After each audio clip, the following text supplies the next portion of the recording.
Today's First Chapter Friday is this book here. I always go to the wrong shoulder. Pax by Sarah Pennypacker. This is a really wonderful war story that's told from 2 points of view. The first point of view is the fox, and the second point of view is the boy, Peter. And so we're going to start with Pax's first chapter. The fox felt the car slow before the boy did, as he felt everything first, through the pads of his paws, along his spine, in the sensitive whiskers at his wrists. By the vibrations, he'd learned also that the road had grown coarser. He stretched up from the boy's lap and sniffed at the threads of scent leaking in through the window, which told him they were now traveling into woodlands. The sharp odors of pine, wood, bark, cones, and needles slivered through the air like blades, but beneath that the fox recognized soft clover and wild garlic and ferns, and also 100 other things he had never encountered before. But that smelled green and urgent. The boy sensed something now, too. He pulled his pet back to him and gripped his baseball glove more tightly. The boy's anxiety surprised the fox. The few times they had traveled in the car before, the boy had been calm or even excited. The fox nudged his muzzle into the glove's webbing, although he hated the leather smell. His boy always laughed when he did this. He would close the glove around the pet's head, play wrestling, and in this way the fox would distract him. But today the boy lifted his pet and buried his face in the fox's white ruff, pressing hard. It was then that the fox realized that the boy was crying. He twisted around to study his face to be sure. Yes, crying, although without a sound, something the fox had never known him to do. The boy hadn't shed tears for a very long time, but the fox remembered, always before he had cried out, as if to demand that attention be paid to the curious occurrence of salty water streaming from his eyes.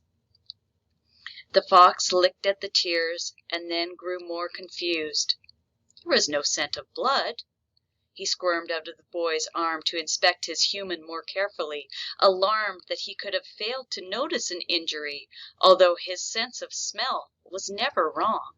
No blood, not even the under-skin pooling of a bruise or a marrow leak of a cracked bone, which had happened once.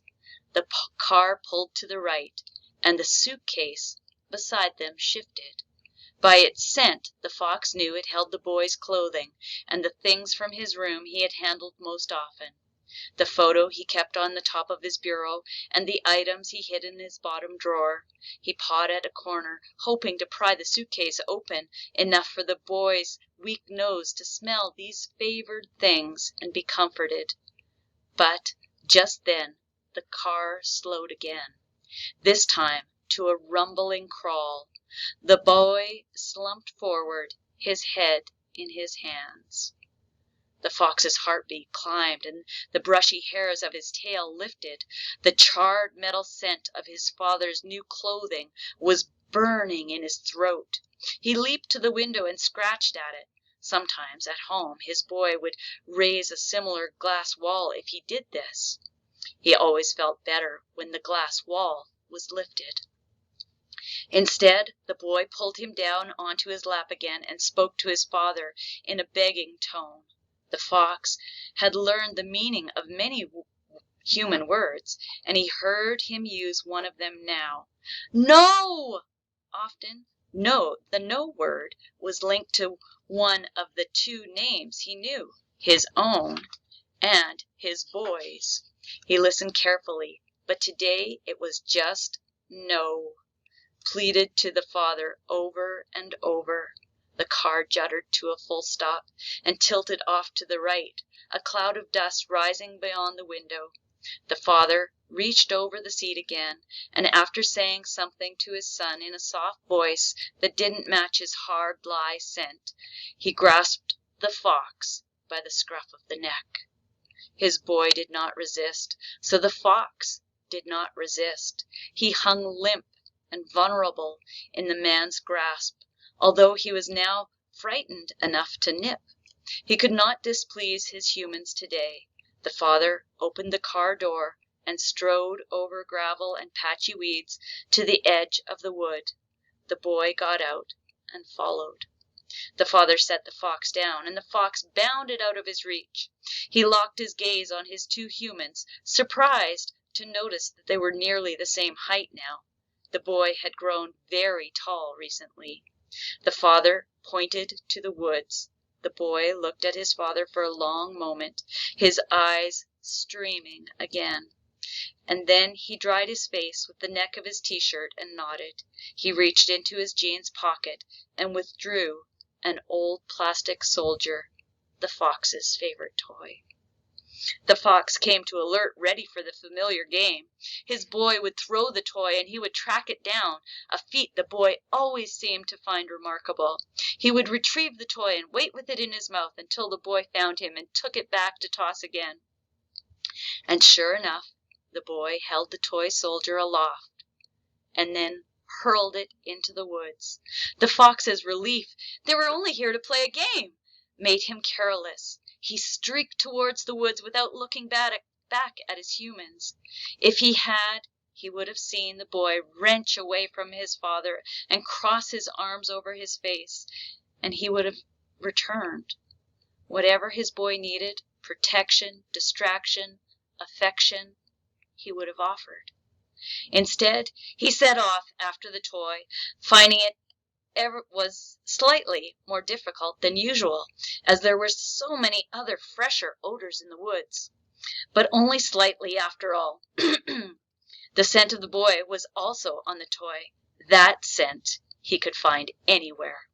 The toy soldier lay face down at the burled root of a butternut tree, as if he had pitched it there in despair. His rifle, its butt pressed tirelessly against his face, was buried to the hilt in leaf litter. The fox nudged the toy free and took it between his teeth and rose on his haunches to allow his boy to find him. In the still woods, the only movements were bars of sunlight glinting like green glass through the leafy canopy. He stretched higher. There was no sign of his boy. A prickle of worry shivered up the fox's spine. He dropped the toy and barked. There was no response. He barked again, and again was answered by only silence. If this was a new game, he did not like it. He picked up the toy soldier and began to retrace his trail. As he loped out of the woods, a jay streaked in above him, shrieking. The fox froze, torn. The boy was waiting to play the game, but birds! Hours upon hours he had watched birds from his pen, quivering at the sight of them, slicing the sky as recklessly as lightning he often saw on summer evenings. The freedom of their flights always mesmerized him. The jay called again, deeper in the forest now, but answered by a chorus of reply. For one more moment the fox hesitated, peering into the trees for another sight of the electric blue wedge.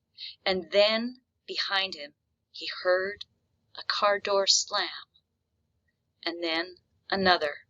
He bounded at full speed, heedless of the briars that tore at his cheeks. The car's engine roared to life, and the fox skidded to a stop at the edge of the road. The boy rolled the window down and reached his arms out, and as the car sped away in a pelting spray of gravel, the father cried out the boy's name, "Peter!" And the boy cried out the only other name the fox knew, "Pax!" And that's the end of chapter 1. I hope you'll give it a try. It is just such a heartwarming story. one of my favorites, and such a unique perspective of young Pax. Thank you.